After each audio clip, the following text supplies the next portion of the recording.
दर 4 वर्षांनी येणाऱ्या वर्ल्ड कप स्पर्धेत गिलेर्मो ओचोवा याची चर्चा होणार नाही असं कधीच झालं नाही। मेस्सी, रोनाल्डो यांच्याप्रमाणेच त्यानेही सर्वाधिक 6 वर्ल्ड कप खेळले, पण एवढीच त्याची ओळख नाहीये। मेक्सिकोच्या गिलेर्मोला जग मेमो ओचोवा म्हणून ओळखतं। मेक्सिकोच्या ग्वादालहारा शहरात जन्मलेल्या गिलेर्मोला लहानपणापासून गोलकीपर बनायचे होते। मैदानावरील त्याचे चपळ खेळणे आणि डोक्यावरचे कुरळे लांब केस त्यामुळे तो सर्वांचे लक्ष वेधून घ्यायचा। चाहत्यांमध्ये अशी एक मजेशीर अफवा होती की त्याला 6 बोटे आहेत, म्हणूनच तो इतके अशक्य वाटणारे गोल वाचवतो। त्याने 2014च्या वर्ल्ड कप स्पर्धेत ब्राझीलला अक्षरशः रडवलं होतं।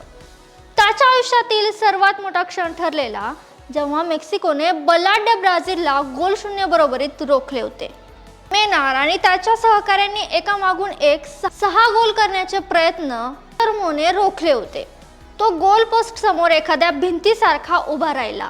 तो युरोपमधील मोठ्या लीगमध्ये खेळणारा मेक्सिकोचा पहिला गोलकीपर आहे आणि त्याने आज मेक्सिकोच्या विजयानंतर वयाच्या 40व्या वर्षी सन्मानपूर्वक निवृत्ती घेतली। त्याचे डोळे पाणावले होते। कुटुंबियासोबत त्याने हा क्षण साजरा केला। सहकार्यांनी त्याला मानवंदना दिली आणि हे सर्व आनंद साठवत त्याने चाहत्यांच्या दिशेने निरोपाचा हात केला।